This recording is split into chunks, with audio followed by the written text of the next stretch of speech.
Comme plusieurs personnes, certainement, j'ai fait de mon mariage ma raison d'être. Je me suis complètement effacée. Toute ma vie s'articulait autour de mon mariage. J'avais l'impression d'avoir plus de valeur parce que j'étais la femme d'un tel. Parce que j'avais un homme à mes côtés et je me sentais confiante quand il m'accompagnait à des sorties, à des événements. Juste parce que j'étais à son bras. J'en suis arrivée au point où tout pouvait échouer dans ma vie, mais pas et surtout pas mon mariage. Ma carrière était reléguée au second plan. Mon mari, je l'aurais suivi jusqu'au bout du monde, c'est-à-dire n'importe où, pourvu que ma famille reste unie. Mais quand j'y repense, j'avais tellement peur que mes enfants grandissent dans un foyer séparé, comme cela avait été mon cas. J'ai dû refuser plusieurs propositions de travail, pourtant alléchantes, pour rester près de mon partenaire et de nos enfants. Quand je pensais à une ascension professionnelle, c'est à l'ascension de mon mari que je pensais. Je priais le ciel pour qu'il évolue davantage et mes prières étaient exaucées.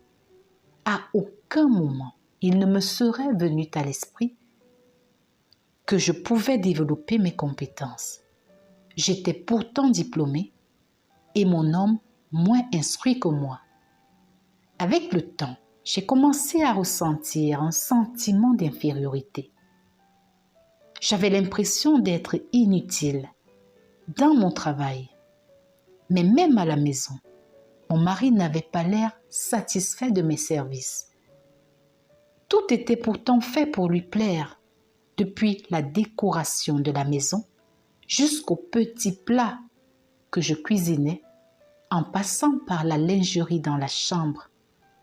En bref, j'avais le sentiment de ne rien apporter à la société, de n'avoir pas de valeur du tout.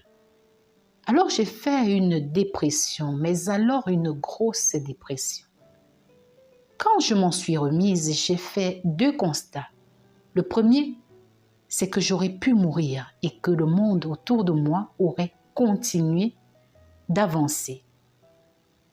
Cette maladie m'avait montré que je n'avais pas autant d'importance aux yeux de ceux que j'aimais et pour lesquels j'étais prête à faire des concessions et à me sacrifier. Deuxièmement, j'ai compris que je n'avais qu'une seule vie et que je l'avais déjà assez gaspillée. S'il m'arrivait quoi que ce soit, je n'aurais plus la chance de réaliser mes rêves. La première chose que j'ai faite a été de lister tout ce que j'avais toujours rêvé faire dans ma vie. Et voyager était l'une d'elles. Hélas, mon épargne était au rouge. Je me suis donné une année pour me constituer un fonds d'épargne conséquent, mettant tout en œuvre pour ça, réduisant mon train de vie. Je me suis alors offert un voyage de rêve au bord de la mer, les pieds dans l'eau, dans un magnifique hôtel. C'est là-bas que je me suis reconnectée à l'écriture. Mon premier livre a été publié il y a quelque temps.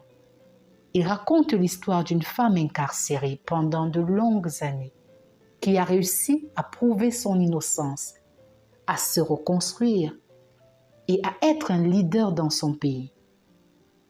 Ce livre est rapidement devenu un best-seller dans sa catégorie.